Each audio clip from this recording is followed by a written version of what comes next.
হাসির রাজা, জ্ঞানের রাজা, রসিক রাজা গোপাল ভাঁড়।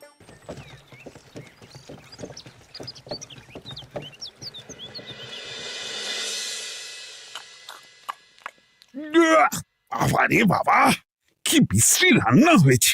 তরকারিতে কি কোনো জিরে বাটা, আদা বাটা কিছুই দেয়নি নাকি? কই গো রাধুনী ঠাকুর, কোথায় গেলে? এদিকে এসো। বলুন রানীমা। বলছি, তুমি তো রাজবাড়িতে দীর্ঘদিন ধরেই রান্না করছো, কিন্তু ইদানিং তোমার রান্না এত বেস্বাদ লাগছে কেন? সে তো আমি বলতে পারবো না, আমি তো আগের মতনই রান্না করি। ছোট মুখে বড় কথা বলছি, আমি কিছু বলতে চাই রানীমা।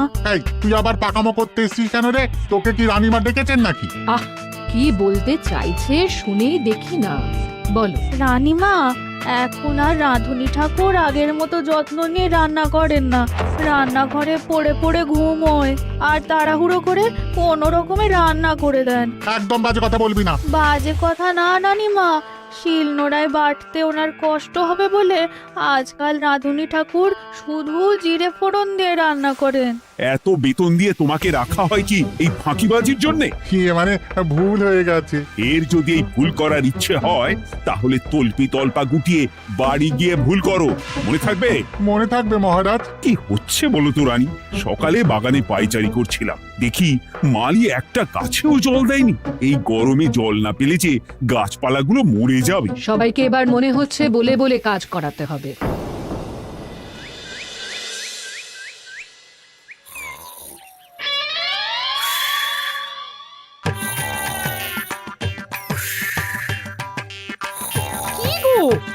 কদিন ধরে তো তুমি শুধু খাচ্ছ আর ঘুমোচ্ছ। বাজার দোকান কিছুই নেই গো, রাজসভাতেও যাও না। কি যে করি।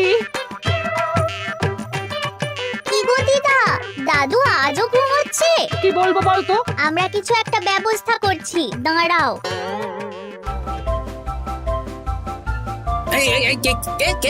ওঠো দাদু, আর কত ঘুমে? কুড়েমির একটা সীমা থাকে। ওঠো বলছি, ওঠো, ওঠো না। আমি বুঝতে পারছি বাড়ির কাজ, বাজার দোকান এসব না করার জন্য তুমি পড়ে পড়ে ঘুমোচ্ছ। দাদু কাজে ফাঁকি দিচ্ছে দিদা। দে পুটি, আর সরসরি দে, দে।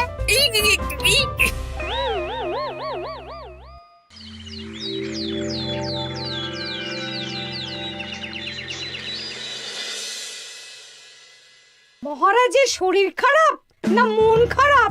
মহারাজ এরকম চুপ করে ঘুম মেরে থাকলে তো রাজপাট সব উঠে যাবে। কিছুই বুঝতে পারছি না। মহারাজ আছেন চুপটি করে, নেই যে মুখে শব্দ। ফাঁকি দিলে এবার তাকে করব আমি জব্দ। অনেক শুয়েছি, আর নয়। মহারাজ, কে ফাঁকি দিচ্ছে? আমি তো ফাঁকি দিই না। পণ্ডিত, তুমি দিচ্ছ নাকি ফাঁকি? না না, বৈদ্য। আমি ফাঁকি দিলে সবাই ওই রোগে ভুগে মরে যাবে। আমি তো রোজ সময়ই রাজসভায় আসি, তাহলে আমি বলছি আসল কারণ। রাজবাড়ির রাঁধুনি ফাঁকি দিচ্ছে, আর 3 দিন ধরে রাজসভায় গোপাল বেপাত্তা। হ্যাঁ, এই গোপাল বেটাই আসল ফাঁকিবাজ। ওকে বরখাস্ত করে দিন। গোপালকে যদি বরখাস্ত করা হয় তাহলে বিপদে আপদে মহারাজের পাশে দাঁড়াবে কে? অসময় মহারাজ বুদ্ধি পাবেন কার কাছে? এই সুযোগ, এই সময় গোপালকে মহারাজের চক্ষুশূল করতে হবে, তাহলে আমি একেবারে জেঁকে বসতে পারবো। মহারাজ, গোপাল ঠিক কতটা ফাঁকিবাজ হয়ে উঠেছে তার কোনো ইয়ত্তা নেই। হ্যাঁ, বলুন তো। বেটা গোপাল কোনোদিন সঠিক সময়ে রাজসভায় আসে না। কোনো দিন তো আসেই না, যেমন আজকেও আসেনি। আর না এলে মহারাজকেও কারণটা জানায় না। আপনাকে সম্মান করা তো দূরের কথা, কোনো ভ্রুক্ষেপই করে না। এটা কিছুটা হলেও মন্ত্রী মশাই ঠিক কথা বলছেন। হ্যাঁ, এ তো একদম সঠিক কথা। ঠিক বলেছ। প্রহরী, প্রহরী, বলুন মহারাজ। তুমি আরেকজনকে সাথে নিয়ে এক্ষুনি গোপালকে তুলে নিয়ে এসো। আচ্ছা মহারাজ। বলি, তুমি আজকেও রাজসভায় কামাই করবে? অর্ধেক দিন কামাই করলে বেতন কাটা যাবে গো। গিন্নিমা, গোপালকে মহারাজ ডাকলেন। ওই দেখো, রাজবাড়ি থেকে প্রহরীও ডাকতে এসেছে। ওহ, মহারাজের আদেশ না শুনলে তোমাকে তুলে নিয়ে যেতে বাধ্য হব। আরে দাঁড়িয়ে দেখছিস কি? তুলে নিয়ে চল। ঠিক বলেছিস, তুই হাত ধর আর আমি পা ধরি। আমরা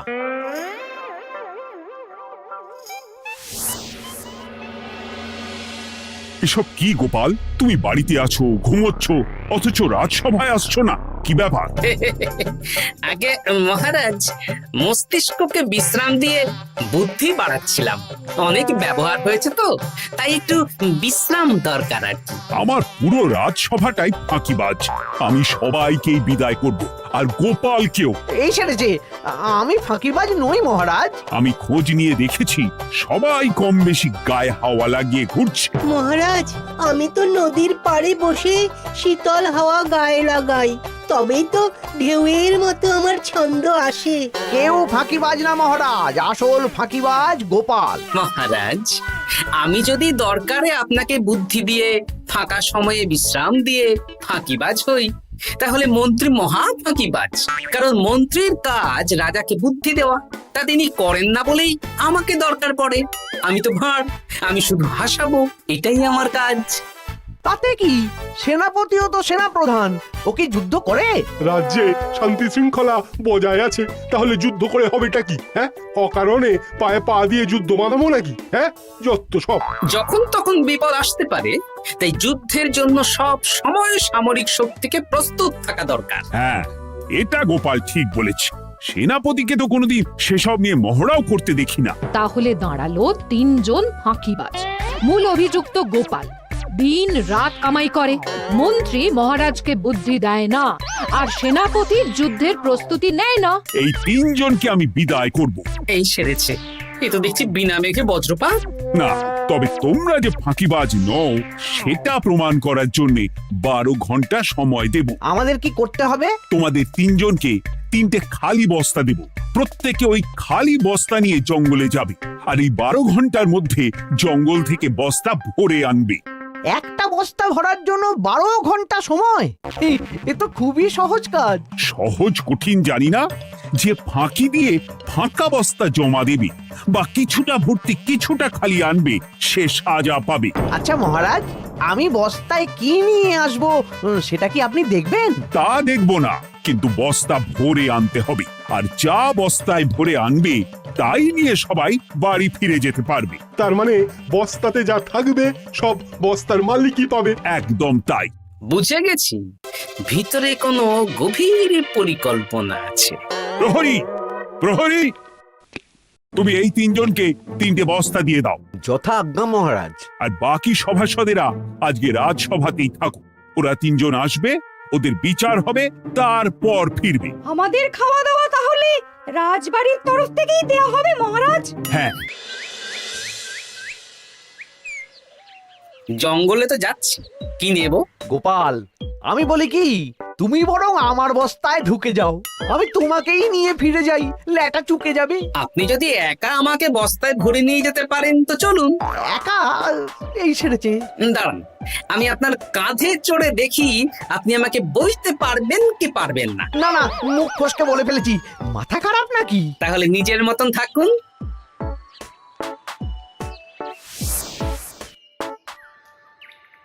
এমন কি বা আছে এই জঙ্গলে? আমার কাজে লাগার মতন তো কিছুই দেখতে পাচ্ছি না। ওই তো ওই দিকটা একটু ছায়া আছে বেশ, ওই গাছের নিচে গিয়ে বিশ্রাম নিই। সেনাপতি, অত চিন্তা ভাবনা করার কিছুই নেই। মহারাজ তো আর দেখবেন না আমরা বস্তায় কি ভরে নিয়ে যাব। 12 ঘন্টা অনেক সময়। এখন বিশ্রাম নাও। আপনার ইঁদুরের পেট, আপনি বিশ্রাম নিন। দেখি জঙ্গলে থেকে কিছু ফল পেড়ে আগে খাই, তারপর না হয় ওই বস্তাটা ওই ফলমূলের খোসা আর মাটিতে পড়ে থাকা পাতা দিয়ে ভরিয়ে মহারাজের কাছে নিয়ে যাব। হ্যাঁ, বস্তা যখন বাড়ি নিয়েই যেতে পারবো, তাহলে বনের সব থেকে ভালো ভালো ফলগুলো আগে ভরে নি। গিন্নিকে এবার বলবো, বাজার আনি না তো কি হয়েছে, দেখো কত ফল এনেছি। যাই, এর থেকে কিছু মহারাজকে ভেট দেব, মহারাজ বেশ খুশি হবেন।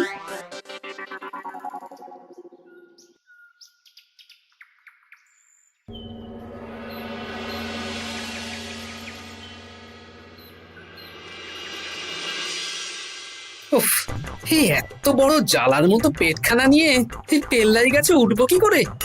দূর দূর, আশেপাশে ঢিল পাথরও দেখতে পাচ্ছি না। এই বুড়ো বয়সে হাড়গোড় ভাঙলে সে এক খারাপ ব্যাপার হবে। আরে দূরে ওদিক থেকে আওয়াজ পাওয়া যাচ্ছে, তার মানে এই বনে কেউ এসেছে। ভাই মদন, এই গাছটা ঝড়ে ভেঙে অনেক দিন পড়েছিল, এটা তো নেবই। তুই ওদিকে দেখ, কত মোটা একটা সেগুন গাছ রে। ওই গাছটা নিয়ে গেলে আমরা 1 বছর বসে খেতে পারবো। তাহলে আর দেরি কেন, হাত লাগা। আরে আরে আরে করো কি, এগুলো সব আমাদের মহারাজ কৃষ্ণচন্দ্রের পছন্দের গাছ। ভুলেও এই গাছ কেটে নিয়ে যাওয়ার ভাবনা চিন্তা করো না।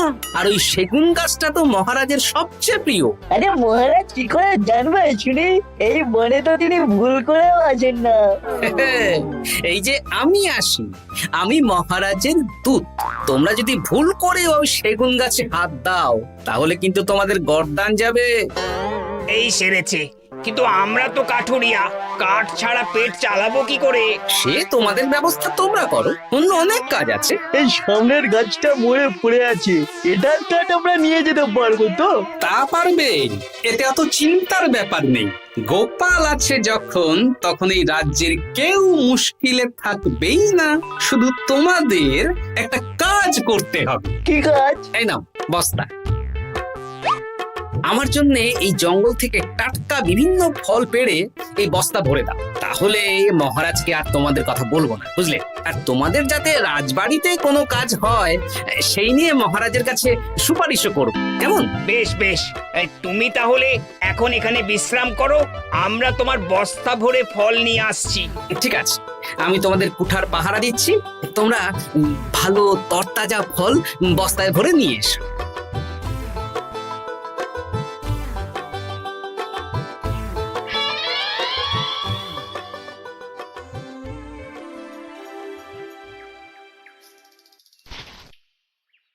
ব্যাস ব্যাস ব্যাস, আমার বস্তায় পাতা ভরা হয়ে গেল, এবার যেতে হবে। আমারও বস্তা ভরা হয়ে গেছে মন্ত্রী মশাই। হ্যাঁ, কটা ফল খেলাম আর কটা ভরে নিলাম, আর বাকি জঙ্গলের পাতা ভরে ফেলেছি। হ্যাঁ, আবার কি কি ভরেছি আর কি ভরিনি সেসব তো মহারাজ আর দেখতে যাবেন না। তাহলে আর দেরি কেন, চলুন হাঁটি হাঁটি পা পা করে এগিয়ে যাই। গোপালকে তো দেখতে পাচ্ছি না। ও বেটা যা কুঁড়ে, হয়তো এখানে এসেও ঘুমিয়ে পড়েছে। আবার কালকে সকালবেলা উঠবে।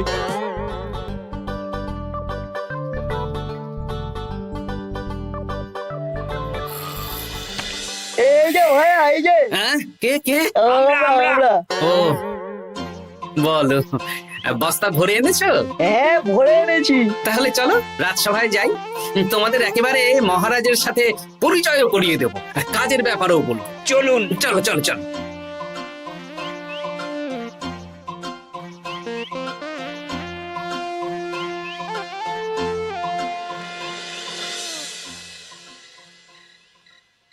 দেখা যাক মন্ত্রী সেনাপতি গোপাল কখন বস্তা ভরে আনে।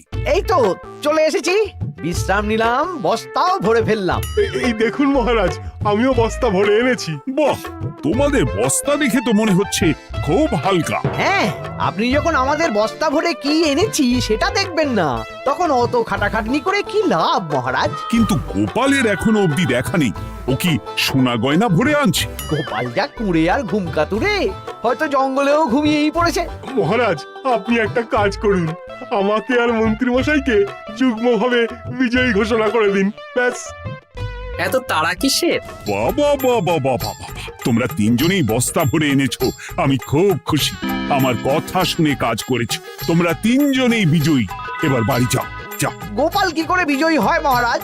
এই বস্তা ভরে নিয়ে আসাতেও তো ওর ফাঁকিবাজি ধরা পড়ছে। কিসের ফাঁকিবাজি? এই যে দুটো লোক তোমার হয়ে বস্তা বয়ে আনলো, সে তো মহারাজ সহ আমরা সবাই দেখতেই পেলাম।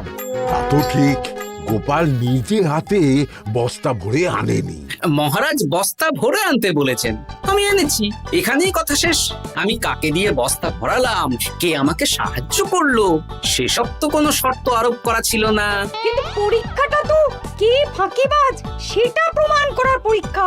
এখানে তো তুমি ফাঁকি দিলে গোপাল। এটাও ঠিক কথা, তাহলে গোপালের শাস্তি পাওয়া উচিত। মহারাজ, আপনার শর্ত ছিল সেই ফাঁকিবাজ বলে প্রমাণিত হবে যে বস্তা খালি আনবে। এইখানে আপনি একটা ছোট্ট ভুল করেছেন মহারাজ। বস্তায় কি আছে সেটা দেখবেন না, আগেই বলে দিয়েছেন। তা তো বলেছি। আপনি নিশ্চয় জানেন পাঠশালায় কিছু ছাত্রছাত্রী থাকে যারা পড়ার বইয়ে মুখ গুজে বসে থাকলেও পড়ায় তাদের মন থাকে না, মাথাতেও পড়া ঢোকে না, তাই সেই পড়া তাদের কোনো কাজে লাগে না। কি পণ্ডিত মশাই, এদেরকেই তো বলে ফাঁকিবাজ। বিলক্ষণ, এরাই ফাঁকিবাজ। ধন্যবাদ। তেমনি আমি যদি বলি সেনাপতি আর মন্ত্রী মশাই ওই ফাঁকিবাজদের মতনই ফাঁকি দিয়ে বস্তা ভরেছে, তাই ওদের বস্তা এত হালকা। সে তো আমি বুঝতেই পারছি। কিন্তু আমার বস্তায় যা জিনিস ভরে এনেছি তা একার পক্ষে সংগ্রহ করা মুশকিল ছিল, তাই আমি দুজনের সহযোগিতা নিয়েছি। মহারাজ, আপনি কি বস্তা খুলে দেখবেন নাকি? না না, আমি খুলে দেখলে আমার কথার খেলাপ হবে। এবার তো দেখছি আবার তিনজনের পরীক্ষা নিতে হবে। হ্যাঁ, নইলে প্রকৃত ফাঁকিবাজ কে সেটা প্রমাণ হবে না। কিন্তু ফাঁকিবাজ ধরার উপায় কি? মহারাজ, আমরা বরং আমাদের বস্তা নিয়ে বাড়ি না গিয়ে একদিন কারাগারেই থাকি, আর তাতেই প্রমাণ হবে এই বস্তায় সত্যি কি আছে যা আমাদের নিজেদের কাজে লাগবে। এটা ভালো বুদ্ধি। মহারাজ তখনই কারাগার থেকে আমাদের মুক্ত করবেন যখন আমরা আর থাকতে না পেরে ডাক দেব, আর যে আগে বেরোতে চাইবে সে সব থেকে বড় ফাঁকিবাজ, মানে যে আগু পিছু না ভেবে কাজ করে। বেশ, তাহলে তাই হোক। মহারাজ, কারাগারে শুধু জল ছাড়া আর কিচ্ছু দেওয়া হবে না, কারণ বস্তায় তো আর জল থাকতে পারে না। না না, তা কি করে হয়? শুধু জল? হ্যাঁ, আমি তো লোককে দিয়ে বস্তা ভরিয়েছি। আপনারা নিজে কি এমন কাজের জিনিস ভরেছেন সেটাই প্রমাণ হবে। বেশ, তাহলে তোমরা কারাগারে যাও। প্রহরী, ব্যবস্থা করো। আর এই দুজন কাঠুরিয়া বেশ কর্মঠ মহারাজ, যদি কোনো রাজবাড়ির কাজ থাকে এদের দিয়ে করাতে পারেন। আমার বাগানের মালিটা খুব ফাঁকি দিচ্ছে, তাহলে ওদের সাথে কথা বলে নিচ্ছি। যাও যাও, তোমরা কারাগারে যাও।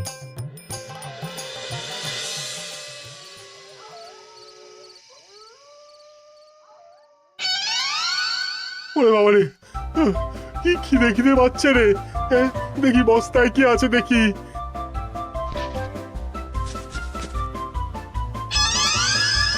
দু একটা পচা ফল, দেখি দেখি একটু ভালো আছে। এটা একটু ভালো আছে, হ্যাঁ এটাই খাই, হ্যাঁ এটাই খাই।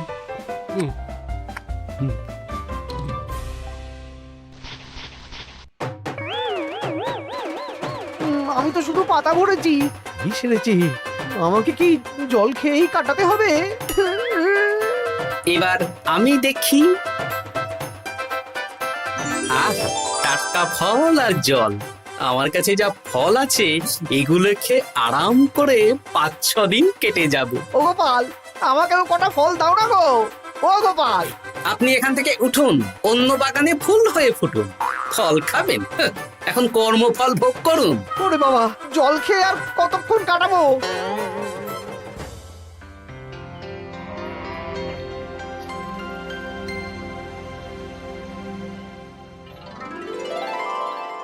উফ, পেটটা চুই করছে, কি খিদে পেয়েছে না। আমি আমি বাড়ি যাব। আপনি বাড়ি যাবেন? তাহলে বেরিয়ে আসুন, বেরিয়ে আসুন। বেটা গোপাল কায়দা করে এমন শর্ত দিতে বলল, পুরো ফেঁসে গেলাম। আমারও তো খাওয়ার মতন তেমন কিছু নেই, আমিও এখানে থাকবো না। আমি এখানেই আছি, ফল খাবো, জল খাবো, আর প্রকৃতির ডাক এলে একটু বাইরে যাব।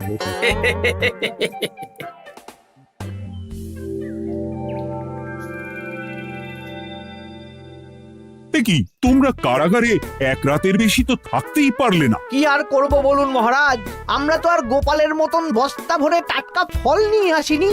বেটা গোপাল আমাদের দেখিয়ে দেখিয়ে ফল খাচ্ছিল, অতি আমাদের খিদে আরো বেড়ে যাচ্ছিল। তাহলে এরা দুজনে তো হার মেনে নিল। গোপাল কি করছে? গোপাল খাচ্ছে আর ঘুমোচ্ছে। ওকেও নিয়ে এসো। আচ্ছা মহারাজ। একই মহারাজ, আমার তো এখনো বাইরে আসার ইচ্ছে হয়নি। কি আর করা যাবে, ওরা হার মেনে নিয়েছে, তার মানে তুমি জয়ী হয়ে গেলে গোপাল। আমার বস্তায় ভরে অনেক ফল এনেছিলাম, এখনো অনেক আছে। আপনি তাহলে বাকি ফলগুলো নিয়ে নিন। তাহলে তো এটাই প্রমাণ হলো গোপাল কাজের সময় ফাঁকিবাজি দেয় না, শুধু বুদ্ধি বাড়ানোর জন্য একটু বেশি ঘুমোয়। এই নাও গোপাল, তোমার উপহার। মহারাজ, আমি সময়ের কাজ সময়ে করি আর বাকি সময় একটু ঘুমাই। আমার এখন ঘুম দরকার মহারাজ, কাল থেকে অনেক ধকল গেল যে। বেশ, তোমাকে ঘুমানোর জন্য 1 সপ্তাহ ছুটি দেওয়া হলো। ধন্যবাদ মহারাজ। কি সেনাপতি আর মন্ত্রী মশাই, এবার বুঝলেন তো ফাঁকি দিলেই ফাঁকে পড়তে হয়, তাই কাজ করলে ভেবে চিন্তে করুন। চলি। খুব ঘুম পাচ্ছে।